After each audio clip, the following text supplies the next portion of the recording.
Bulletin का करेंगे आगाज। वज़ीर आला Usman Buzdar institute of Quran and सीरत स्टडीज़ पहुँच गए हैं। सरदार उस्मान बुज़दार कुरान सेंटर को फ़ाल करने के लिए अहम फैसला करेंगे। वज़ीर आला Usman Buzdar institute of Quran and सीरत स्टडीज़ पहुँच गए हैं, जबकि सरदार उस्मान बुज़दार कुरान सेंटर को फ़ाल करने के लिए अहम फैसले करेंगे और अहकामात भी जारी किए जाएंगे।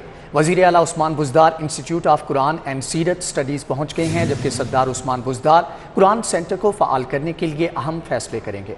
वज़ीर आला उस्मान बुज़दार पहुँच चुके हैं इंस्टीट्यूट ऑफ कुरान एंड सीरत स्टडीज़। सरदार उस्मान बुज़दार कुरान सेंटर को फ़ाल बनाने के लिए अहम फैसले भी करेंगे। बताया जा रहा है कि आज अहम फैसले किए जाएंगे सरदार उस्मान बुज़दार की जानिब से, और इस हवाले से हिकमत अमली तरतीब दी जाएगी कि किस तरह से कुरान सेंटर को फ़ाल किया जाएगा। इस हवाले से आज अहम फैसले भी ज़ेरे गौर आएंगे। वज़ीर आला Usman Buzdar institute of Quran and सीरत स्टडीज़ पहुँच चुके हैं। सरदार उस्मान बुज़दार की जानिब से कुरान सेंटर को फ़ाल करने के लिए अहम फैसले किए जाएंगे।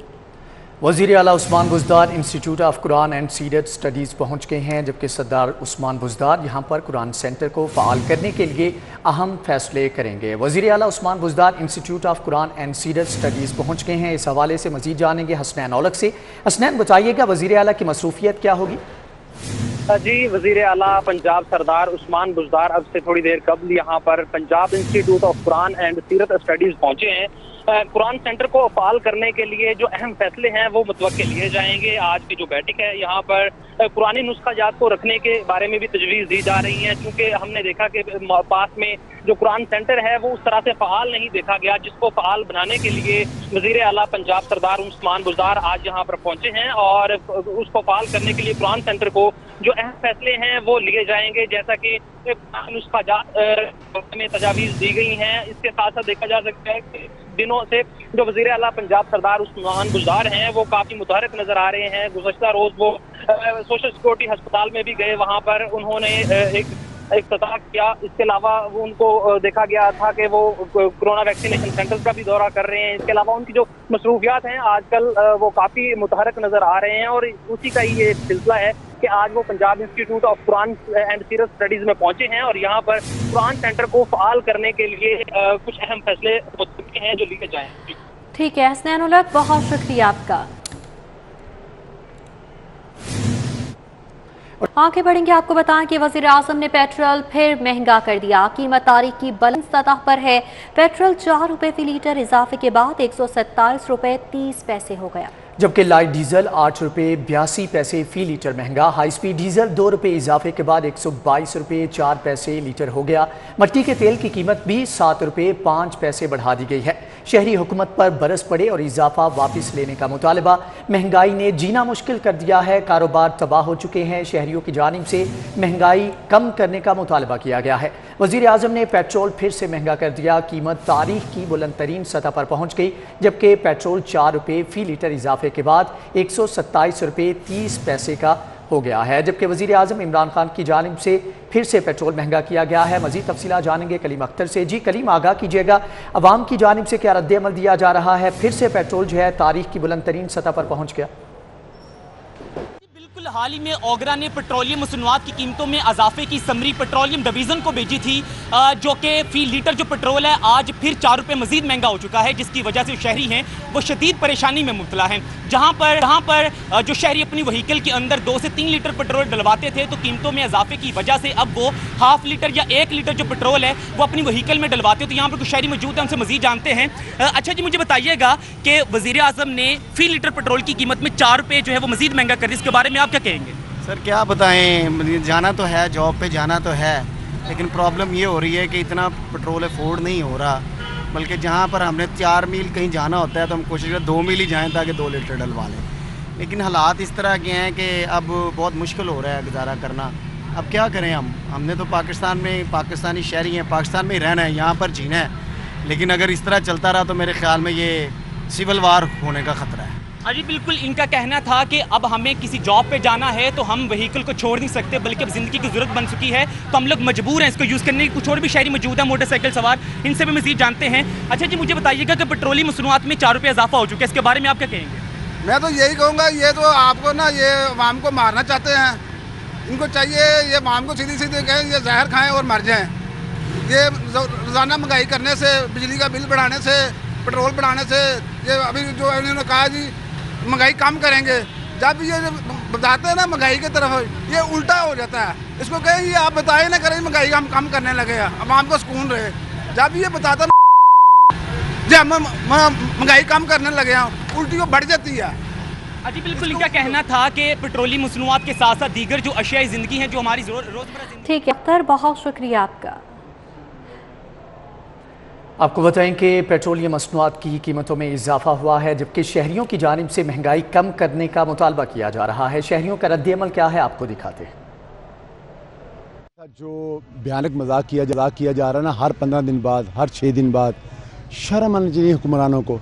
और ये लोग कहते थे अगर पेट्रोल की कीमत बढ़े तो, अगर डॉलर की कीमत बढ़े तो हुक्मरान चोर है, तो ये चोर ही है सर। पेट्रोलियम मसनूआत की कीमतें बढ़ाकर इसने एक बार फिर अवाम के ऊपर जो जुल्म और ज़्यादती का जो पहाड़ तोड़ा है, मैं सरापा एहतजाज हूँ। हमारी जो है इदारों और बाकी सबसे भी है कि वो भी इस चीज़ का नोटिस लें। वैसे तो सुप्रीम कोर्ट या दूसरी चीज़ें जो है अपना बड़ी जल्दी नोटिस ले लेती हैं, महंगाई का कोई नोटिस लेने वाला नहीं है। महंगाई और बेरोज़गारी इतनी ज़्यादा हो चुकी है कि लोगों के कारोबार इस महंगाई की वजह से ठप हो चुके हैं।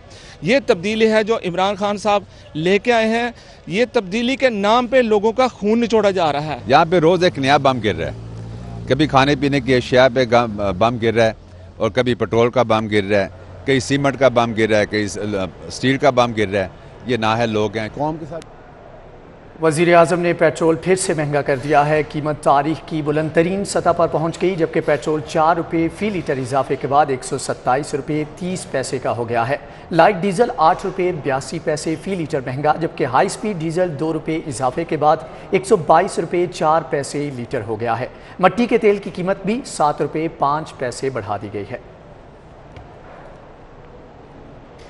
जमात इस्लामी BP 160 की जानिब से पेट्रोलियम मसनूआत मज़ीद महंगी करने पर एहतजाजी मुजाहरे की क़यादत अमीर जमात इस्लामी जनूबी लाहौर खालिद अहमद भट्ट ने की, जबकि डिप्टी सेक्रेटरी जमात इस्लामी लाहौर अहमद सुल्तान बलोच की शिरकत, हाफिज़ अहमद उमैर, मियां रियाज, सुहेल फ़रूक की भी शिरकत, हाफिज़ रिजवान, राना बिलाल, उमर रफ़ीक और तलहा एहसान की जानिब से भी शिरकत की गई। मुजाहिरीन के पेट्रोल की कीमतों में इजाफे पर नामंजूर के नारे। जमात इस्लामी PP 160 का पेट्रोलियम मसनूआत मज़ीद महंगी करने पर एहतजाज किया गया है। एहतजाजी मुजाहरे की क़यादत अमीर जमात इस्लामी जनूबी लाहौर खालिद अहमद भट्ट की जानिब से की गई है। और यहाँ पर आपको बताएं कि हाई कोर्ट ने कल अदम तहरीक लब्बैक के सरबराह साद रिजवी की नज़रबंदी कल अदम करार दे दी है। जस्टिस तारिक सलीम शेख ने साद रिजवी के चचा अमीर हुसैन की दरख्वास्त को मंजूर किया है। आपको बता रहे हैं कि हाई कोर्ट ने कल अदम तहरीक लब्बैक के सरबराह साद रिजवी की नज़रबंदी कल अदम करार दे दी है। जस्टिस तारिक सलीम शेख ने साद रिजवी के चचा अमीर हुसैन की दरख्वास्त मंजूर करते हुए कल अदम तहरीक लब्बैक के सरबराह साद रिजवी की नज़रबंदी को कल अदम करार दे दिया है। हाईकोर्ट की जानिब से ये फैसला सुनाया गया है। हाईकोर्ट ने कल अदम तहरीक लब्बैक के सरबराह साद रिजवी की नज़रबंदी कल अदम करार दे दी है और जस्टिस तारिक सलीम शेख की जानिब से ये फैसला सुनाया गया है। जस्टिस तारिक सलीम शेख ने साद रिजवी के चचा अमीर हुसैन की दरख्वास्त मंजूर कर ली। आपको बता रहे हैं कि हाई कोर्ट की जानिब से कल अदम तहरीक लब्बैक के सरबराह साद रिजवी की नज़रबंदी कल अदम करार दी गई है। जस्टिस तारिक सलीम शेख ने साद रिजवी के चचा अमीर हुसैन की दरख्वास्त मंजूर की है। हाई कोर्ट की जानिब से बड़ा फैसला किया गया है। कल अदम तहरीक लब्बैक के सरबराह साद रिजवी की नज़रबंदी कल अदम करार दे दी है, जबकि जस्टिस तारिक सलीम शेख की जानिब से साद रिजवी के चचा अमीर हुसैन की दरख्वास्त मंजूर की गई है। मज़ीद तफसीलात जानेंगे मलिक अशरफ से। मलिक अशरफ, बताइएगा, बड़ा फैसला किया गया है, कल अदम तहरीक लब्बैक के सरबराह की नज़रबंदी को कल अदम करार दिया गया है। जी बिल्कुल, लाहौर हाई कोर्ट ने तहरीक कलअदम तंजीम जो है तहरीक लब्बैक उनके सरबराह हाफिज साद रिजवी की दोबारा नज़रबंदी के इक़दाम को कलअदम करार दे दिया है। लाहौर हाई कोर्ट के जस्टिस तारिक सलीम शेख ने हाफिज साद रिजवी के चचा अमीर हुसैन की दरख्वास्त पर फ्री कैन के वकला के दलाइल मुकम्मल होने के बाद ये फैसला सुना है। काफ़ी दिनों से लाहौर हाई कोर्ट के जस्टिस लाहौर हाई कोर्ट ने यह केस देर समात था और मुख्तलिफ अदालतों में इस केस की समात होती रही, जिसमें दरखास्त गुजार अमीर हुसैन की जानिब से बुरहान मज़हब मलिक एडवोकेट पेश हुए और उनका मौक़िफ़ ये था कि हाफिज साद रिजवी को पहले भी उनको नजरबंद किया गया था और सूबाई नजरसानी बोर्ड जो है, जो कि लाहौर हाई कोर्ट के 3 जजेस पर मुश्तमिल है, उसने नजरसानी के इकदाम को गैर कानूनी करार दिया था और मजीद तोसी नहीं दी थी, जिसके बाद हुकूमत ने एक दूसरे इंसादी एक्ट जो है उसके तहत इनको दोबारा नजरबंद कर दिया है और जो कि ये इकदाम जो है गैर कानूनी है। जबकि पंजाब हुकूमत के वकील ने इस दरखास्त की मुखालफत करते हुए कहा था कि तमाम कानूनी तकाजे पूरे करने के बाद हाफिज साद रिजवी को दोबारा नजरबंद किया गया है। इनके खिलाफ मुकदमात हैं और मुकदमात की बुनियाद पे और दूसरी जो मुतल्लिका एजेंसीज हैं उनकी रिपोर्ट पे इनको नजरबंद करने का फैसला किया गया है। वफाकी हुकूमत ने भी अपना मौक़िफ़ रखा था। हम अदालत ने आज तमाम फ्रीकैन के वकला के दलाइल सुनने के बाद हाफिज साद रिजवी की दोबारा नजरबंदी का इकदाम जो है वो उसको कलअदम करार दे दिया है। जी, नजरबंदी के इकदाम को कलअदम करार दे दिया गया है। मलिक अशरफ, बहुत शुक्रिया आपका। हाईकोर्ट ने कलअदम तहरीक लब्बैक के सरबराह साद रिजवी की नजरबंदी कलअदम करार दे दी है। जस्टिस तारिक सलीम शेख ने साद रिजवी के चचा अमीर हुसैन की दरख्वास्त मंजूर कर ली। शहबाज शरीफ दौरे हुकूमत का एक और मेगा मनसूबा साफ शफाफ निकला। साबिक वज़ीर आला पंजाब शहबाज शरीफ के 16 अरब रुपए मालियत के खादिम पंजाब इमदादी प्रोग्राम से भी हुकूमत को कुछ न मिल सका। बिल्कुल, इस हवाले से कहा जा रहा है कि शहबाज शरीफ दौर हुकूमत का एक और मेगा मंसूबा साफ शफाफ साबित हो गया। साबिक वज़ीर आला पंजाब शहबाज शरीफ के 16 अरब रुपए मालियत के खात्मे पंजाब इमदादी प्रोग्राम से भी हुकूमत कुछ ना निकाल सकी, हुकूमत को कुछ नहीं मिला। साबिक वज़ीर आला शहबाज शरीफ एक और मेगा मंसूबे में सुर्खरू हो गए। इस हवाले से डिटेल्स लेंगे अली रामे से। जी अली रामे, ऑडिटर जनरल की जानिब से दी जाने वाली रिपोर्ट में क्या बताया गया? ये साबिक दौरे हुकूमत में ये प्रोग्राम शुरू किया गया था और ये प्रोग्राम ये था कि ऐसे मुतासर इलाके जहाँ पर सैलाब आया और वहाँ पर मुतअद्दिद लोग जो है वो मुतासर हुए, उनकी फसलें तबाह हुई, उनके जानवर जो है वो मर चुके थे, उनके घर वो तबाह हो चुके थे। तो उस पर वज़ीर आला पंजाब शहबाज शरीफ जब थे तो उन्होंने फौरी तौर पर ऐलान किया कि वो 16 अरब रुपए का पैकेज जो है वो इमदादी पैकेज वो देंगे लोगों को। और इसके लिए क्योंकि पंजाब डिज़ास्टर मैनेजमेंट अथॉरिटी को टास्क दिया गया कि वो सर्वे करे, ऐसे लोगों की निशानदेही करें, तो उन लोगों की निशानदेही की अगर उनको ये पैसे दिए गए। अब इस पर मौजूदा दौरे हुकूमत 2018-19 में जब हुकूमत आई तहरीक इंसाफ की, तो उनकी तरफ से ऑडिटर जनरल पाकिस्तान को कहा गया कि जो साबिक दौरे हुकूमत के जितने मनसूबे हैं उस पर ऑडिट रिपोर्ट जो है वो बनाई जाए, स्पेशल ऑडिट किया जाए। अब इस पर भी ऑडिट रिपोर्ट बनाया गया होगा जो कि अब उसकी रिपोर्ट जो है वो जारी कर दी गई है और इस रिपोर्ट में सिर्फ फाइनेंशियल कुछ पॉलिसियों पर जो है वो कहा गया कि उसकी निशानदेही की गई कि ये पॉलिसियाँ जो है वो गलत अपनाएगी, लेकिन उस पर मुतरद्दिफ उसको देखा जाए तो उसमें जो ऑडिटर जनरल की रिपोर्ट है उसमें कहीं भी ये नहीं लिखा गया कि करप्शन हुई, फ्रॉड हुआ, एम्बेजलमेंट की गई। आया कि जितनी भी मुख्तलिफ रिपोर्ट्स आती हैं उसमें एम्बेजलमेंट लाजमी आती है, यानी कि माली बेज़ाब्तियाँ होती हैं, नॉन प्रोडक्शन ऑफ रिकॉर्ड होता है। लेकिन इस प्रोजेक्ट में जो 16 अरब रुपए की माली इमदाद लोगों तक पहुंचाएगी उसमें कोई ऐसी चीज़ सामने नहीं आई। लेकिन कुछ पैरे थे जिसमें निशानदेही सिर्फ ये की कि महकमाना तौर पर जो अदम तवज्जो है, अदम दिलचस्पी, उसके बाद लोगों की मॉनिटरिंग नहीं की गई, तो ये वो चीज़ें निशानदेही की गई। लेकिन इसमें एम्बेजलमेंट के हवाले से, करप्शन के हवाले से, फ्रॉड के हवाले से कोई चीज़ सामने नहीं आई। तो ये मनसूबा भी शहबाज शरीफ दौरे हुकूमत का एक साफ शफाफ निकला और इसमें करप्शन के कोई इल्ज़ाम जो हैं वो कोई सामने नहीं आए और ना ही कोई माली बेज़ाब्तियाँ सामने आई और कोई ऐसा रिकॉर्ड जो सामने आया जिसमें ये कहा गया हो कि रिकॉर्ड जो है वो नहीं फ्राहम किया गया की तरफ से। तो ये मनसूबा भी शफाफ। अली रामे, आपका बहुत शुक्रिया।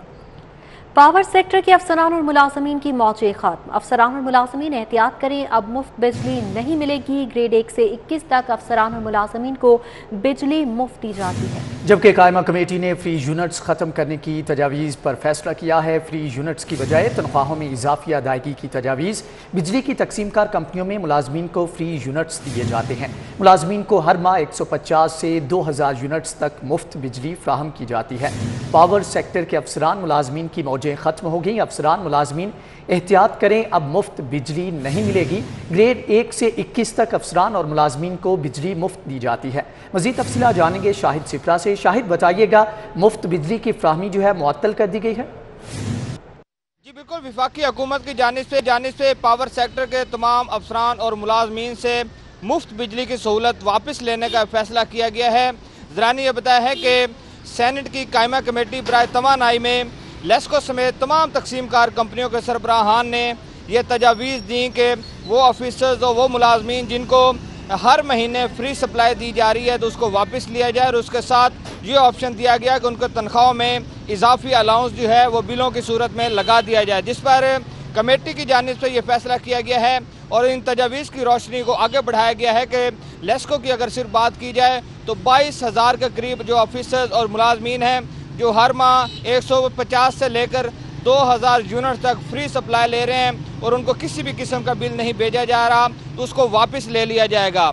उसकी मदद से ना सिर्फ कंपनी का जो दीगर मामलात हैं जिसमें लाइन लॉसेस हैं, जो रिकवरी के मामलात हैं, उनमें बेहतरी लाई जा सकेगी, बल्कि साथ में जो आम तौर पर आम सारिफ की जानिब से कहा जाता है कि पावर सेक्टर के जो ऑफिसर्स हैं वो मुफ्त बिजली इस्तेमाल करते हैं, इसलिए वो उनकी बात सुनने को तैयार नहीं होते हैं। तो ये अब बात सामने आई है और इस पर हतमी तजावीज़ दे दी गई हैं कि पावर सेक्टर के तमाम जो ऑफिसर्स और मुलाजमीन हैं उनसे फ्री सप्लाई की जो सहूलत है वो वापस ले ली जाए और उनको तनख्वाहों में इजाफी जो अदायगियाँ हैं वो की जाएँ ताकि वो अपना बिल भी अदा करें, लेकिन वो बिल की सूरत में अदा करें, उनको फ्री सप्लाई आइंदा से ना देने का हतमी कर लिया गया है।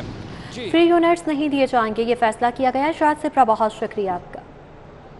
दूसरी जानिब आपको बताएं कि सेक्रेटरी बल्दियात ने आज लाहौर पार्किंग कंपनी का इजलास तलब कर लिया है। लाहौर पार्किंग कंपनी को बंद करने या ना करने का फैसला किया जाएगा। पार्किंग का निज़ाम कंपनी को देने या बल्दिया को वापस करने का भी फैसला किया जाएगा। इस हवाले से डिटेल्स लेंगे कैसर खोखर से। जी कैसर खोखर, बताइएगा क्या फैसले मुतवक्के हैं? जी बिल्कुल, सेक्रेटरी बल्दियात नूरुल अमीन महंगल ने सिटी फाटू को बताया है कि लाहौर पार्किंग कंपनी की कारकर्दगी जो है वो मुतासर कुन है और इस हवाले से महकमा बल्दियात के सेक्रेटरी ने ये कहा है कि वो इस बात पर गौर कर रहे हैं कि लाहौर पार्किंग कंपनी को बंद करके पार्किंग का निजाम जो है वो बल्दिया लाहौर को दे दिया जाए। इस हवाले से उन्होंने कहा कि वो आज फैसला करेंगे कि लाहौर पार्किंग कंपनी को रखना है या बंद करना है। इस हवाले से आज फैसला करके वो तय करेंगे। इस हवाले से उन्होंने लाहौर पार्किंग कंपनी के अफसरान को बुला लिया है। जी अफसरान को बुला लिया गया है। कैसर खोखर, आपका बहुत शुक्रिया। वज़ीर आला पंजाब ने खालिद मस्जिद चौक, अंडरपास और घोड़ा चौक एक तरफा फ्लाईओवर की उसूली मंजूरी दे दी है। LDA ने PC1 फिजिबिलिटी तैयार कर ली। DG LDA का कहना है कि मंसूबा तरजीही बुनियादों पर शुरू किया जाएगा। आपको बताएं कि वज़ीर आला पंजाब ने खालिद मस्जिद चौक, अंडरपास और घोड़ा चौक एक तरफा फ्लाईओवर की उसूली मंजूरी दे दी। LDA ने PC1 फिजिबिलिटी तैयार कर ली है, जबकि DG LDA का कहना है कि मंसूबा तरजीही बुनियादों पर शुरू किया जाएगा। वज़ीर आला पंजाब की जानिब से खालिद मस्जिद चौक, अंडरपास और घोड़ा चौक एक तरफा फ्लाईओवर की उसूली तौर पर मंजूरी दी गई है। इस हवाले से मज़ीद तफसीलात जानेंगे दुरे नायाब से। दुरे नायाब, आगाह कीजिएगा, फिजिबिलिटी तैयार कर ली गई है? जी बिल्कुल, लाहौर शहर में तरक्याती मनसूबे जहाँ बड़ी तेज़ी के साथ चल रहे हैं, वहीं पे गुलाब देवी अंडरपास, शाकाम फ्लाईओवर और शेरावाला गेट मनसूबे अब तकरीबन तकमील की तरफ बढ़ने शुरू हो गए हैं। और इसी हवाले से वज़ीर आला पंजाब ने DG LDA को बहुत अहम टास्क सौंपे हैं, जिसमें नए तरक्याती मनसूबे भी दिए गए हैं और बहुत सारे नए तरक्याती मनसूबे तजवीज़ किए जा रहे हैं। लाहौर शहर का एक बहुत बड़ा मसला, जिसमें खालिद मस्जिद चौक की बात की जाए, कैलवरी ग्राउंड, क्योंकि फिरदौस मार्केट के सिग्नल फ्री होने के बाद आगे जाके ट्रैफिक फंसती है और इसी तरह डिफेंस और डिफेंस के बाद कैंट के अंदर जाने वाली ट्रैफिक को मुश्किलात होती हैं। मेरे साथ DG LDA मौजूद हैं। इस हवाले से जानते हैं। सर, वज़ीर आला ने आपको बहुत इंपॉर्टेंट टास्क सौंपा है और ये बहुत एक देरीना मसला था, इसको कब तक हल किया जाएगा? इसके ऊपर क्या इंस्ट्रक्शंस हैं? क्या इस मनसूबे की असूली मंजूरी हो चुकी है? जी बिस्मिल्लाहिर्रहमानिर्रहीम। ये वाला जो दुरनियाब आपने बताया ना, ये बड़ा अहम कॉरिडोर है जो ये शहर को एक हिस्से को दूसरे हिस्से से मिलाता है। और फिरदौस मार्केट जो अंडरपास, जो लाल शहबाज कलंदर अंडरपास है, उसके मुकम्मल होने के बाद इस रोड के ऊपर रश बहुत ज़्यादा हो गया है। तो वो जैसे ही इस अंडरपास से निकलते हैं, आगे कैवलरी ब्रिज को क्रॉस करते हैं, तो आगे 2 इशारे हैं, वहाँ पे कई किलोमीटर लंबी लाइनें लग जाती हैं। तो चीफ मिनिस्टर पंजाब ने इसका ख़ास नोटिस खुद लिया। वो कहीं वहाँ पे रात को भी विज़िट करते हैं अचानक, तो उन्होंने देखा कि रात को भी लाइनें लगी रहती हैं। तो उन्होंने हमें हिदायत फरमाई है कि इसके ऊपर हम पूरी कंप्लीट फिजिबिलिटी इसकी बनाएं। फिजिबिलिटी हमने इसकी बना ली है और समरी इसकी हम तैयार कर रहे हैं। समरी तैयार करने के बाद ये चीफ मिनिस्टर के पास जाएगी, वो इसकी मंजूरी देंगे। उसके बाद ये कैबिनेट की sub committee on finance and development है, उसके बाद जाएगी, फिर ये ADB में इंक्लूड होकर इसके ऊपर काम शुरू हो जाएगा। जी बहुत शुक्रिया, बड़ा तफसीली उन्होंने बताया कि प्रोसेस क्या होगा, किस तरह से होगा। और वज़ीर आला ने खुद अपने दौरान विजिट इसका नोटिस लिया था, जिस पे LDA को टास्क सौंपा और LDA ने दिनों के अंदर फिजिबिलिटी की पोजीशन भी क्लियर कर ली है, समरी भिजवाई जा रही है, फंड्स क्लियरेंस और कॉन्सेप्ट क्लियरेंस के बाद इस प्रोजेक्ट को थ्रू किया, ऐसा कहना है DG LDA। ठीक है दुरे नायाब, आपका बहुत शुक्रिया। बच्चों से ज्यादती के वाकयात की रोकथाम के सारे इकदाम बेसूद साबित होने लगे। 9 माह में 78 मासूम कलियां और बच्चे जिनसी भेड़ियों का शिकार बने। रमज़ान साल के 9 माह में 2 बच्चियां और 3 खातीन ज़्यादती के बाद कत्ल कर दी गईं, जबकि पुलिस के अपने ही रिकॉर्ड ने इक़दाम का भांडा फोड़ दिया। 9 माह में 14 कमसिन बच्चियों को ज़्यादती का निशाना बनाया गया। मज़ीद तफसीलात जानेंगे इरफान मलिक से। इरफान, बताइएगा, इतने इक़दाम उठाने के बावजूद जिनसी दरिंदे जो हैं, मासूम कलियाँ जो है वो नोचते रहे और अभी तक इक़दाम नहीं उठाए गए। बिल्कुल, आपको बताएं कि हुकूमत की जानिब से जो बच्चों के साथ जिनसी तशद्दुद के और जिनसी इस्तेसाल के जो वाक़यात थे, इसके लिए जो इक़दाम किए गए वो उसमें कारगर साबित नहीं हो रहे। और अगर लाहौर पुलिस का अपना डाटा देखा जाए तो रमज़ान साल के दौरान 80 से ज़ायद बच्चे ऐसे थे जिनमें बच्चे और बच्चियां शामिल थे जिनको जिनसी भेड़ियों ने अपनी हवस का निशाना बनाया। पुलिस रिकॉर्ड के मुताबिक जो कम उम्र बच्चे हैं जिनकी तादाद 73 है, इन बच्चों को जिनसी इस्तेसाल का निशाना बनाया गया, जिनसी तशद्दुद किया गया इनके साथ। और इसी तरह माइनर जो गर्ल्स थी, जो बच्चियां हैं, कम उम्र बच्चियां, उनकी तादाद 14 है जिनको जिनसी भेड़ियों ने अपनी हवस का निशाना बनाया। इस हवाले से आपको बताएं कि 5 ऐसे कत्ल भी हुए जिनको रेप के बाद कत्ल किया गया, जिनमें 2 बच्चे थे, कम उम्र बच्चे, जिनमें एक 1.5 साल का बच्चा भी शामिल था, जबकि इसके साथ साथ 3 खवातीन को रेप के बाद जो है वो कत्ल किया गया। पुलिस की जानिब से इसके ऊपर मुकदमा दर्ज किए गए। तमाम जो मुल्ज़िमान हैं उनमें से 90% मुल्ज़िमान पुलिस की जानिब से गिरफ़्तार किए जा चुके हैं। 10% मुल्ज़िमान अभी भी पुलिस की गिरफ्त में नहीं है। लेकिन इसके साथ साथ ऐसा ठीक है, बहुत शुक्रिया इरफान मलिक आपका। ग्रीन टाउन खातीन को हिरासत करने वाला नौजवान का दुकानदार पर तशद्दुद। गली में खड़ा होने से मना करने पर नौजवान ने दुकानदार पर तशद्दुद किया। वाक़या खबर कहाँ पेश आया था, जान लेते हैं फात भट्टी से। जी फात भट्टी, आगाह कीजिएगा। तीन को हिरासत करने वाले मुल्ज़म को गली में खड़ा होने से रोका, जिस पर मुल्ज़म ने अपने साथियों के साथ मिलकर दुकानदार को तशद्दुद का निशाना बना डाला और उसके अहले खाना को जानलेवा धमकियां भी दी। मुतासरा शहरी का ये कहना है कि ग्रीन टाउन के इलाके में जो मुल्ज़म है वो गली में खड़ा होकर ख़वातीन को हिरासत करता था, जिस पर उसको रोका गया और उसने मुतासरा दुकानदार अली पर जो है वो तशद्दुद किया। मुतासरा दुकानदार से बात करते हैं, उसका क्या कहना है। जी बताइएगा कि वो यहाँ पे खड़ा होकर क्या ख़वातीन को छेड़ता था, हिरासत करता था उनको? मुल्ज़म उस लड़के का नाम है इमरान और अमाद। मैंने उनको काफ़ी दफ़ा मना किया कि यार इधर ना खड़ा हुआ करो, क्योंकि मोहल्ले ने मेरे से इतराज़ किया, यार ये लड़कियां आती हैं जाती हैं, ये लोग ना हुटिंग करते हैं, छेड़ते हैं। तो मैंने उनको काफ़ी दफ़ा मना किया कि यार ना खड़ा क्यों। और उसको जब मैंने बदतमीज़ी की है कि इधर खड़ा ना हो, तो वो काफ़ी लड़कों को लेके आया। उसने मेरे को ना दुकान के अंदर घुस के मारा है और 3-4 के पास तो मोहल्ले वाले कह रहे हैं पिस्तौल थी, पिस्तौल से उसने ना मेरे इस साइड पे मारा है। जी मुसल्ला अफराद ने दुकानदार अली को तशद्दुद का निशाना बनाया। ठीक है, आपका बहुत शुक्रिया।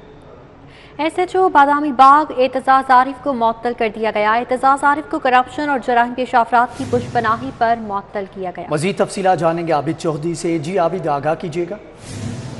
बिल्कुल, पुलिस राय के मुताबिक बताया जा रहा है कि SHO बादामी बाग एतजाज़ आरिफ हैं, जिनको DIG ऑपरेशन की जानिब से मुअत्तल कर दिया गया है। जरा इस वाले से कहना है कि करप्शन शिकायत और जराइम पेशा अफराद की पुष्पनाही पर SHO की 2 रोज़ कबल जो है एक स्पेशल इंक्वायरी की गई थी, जिस पर DIG ऑपरेशन की जानिब से इंक्वायरी में गुनाहगार साबित होने पर इनको मुअत्तल कर दिया गया। अलबत्ता DIG ऑपरेशन ने इंस्पेक्टर इब्राद रिजवी को SHO बादामी बाग तैनात कर दिया गया है। इस वाले से पुलिस राय के कहना है कि मुअत्तल होने वाले एतजाज़ आरिफ के खिलाफ महकमाना कार्रवाई भी की जा रही है। महकमाना कार्रवाई की जाएगी। आबिद चौधरी, बहुत शुक्रिया।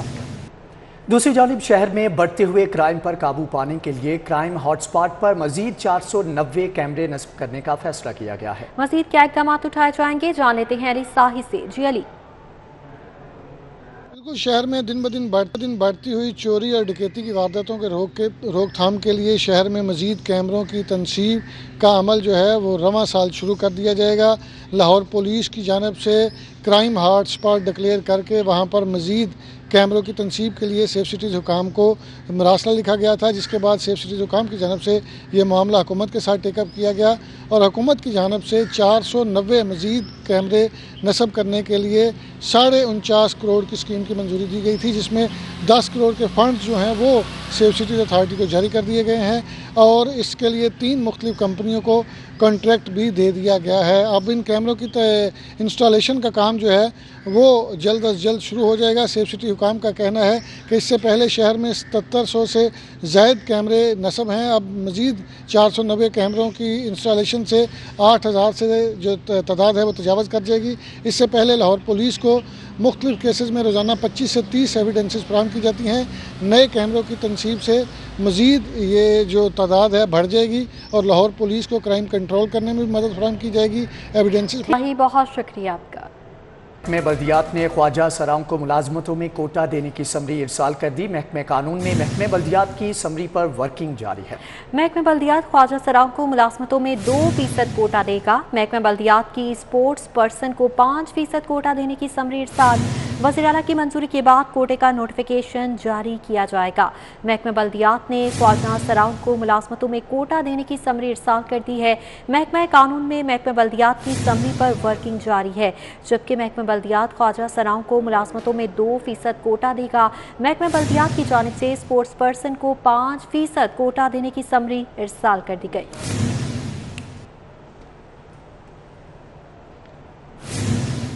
न्यूज़ स्टूडियो से फिल वक्त इतना ही। बाखबर रहिए और देखते रहिए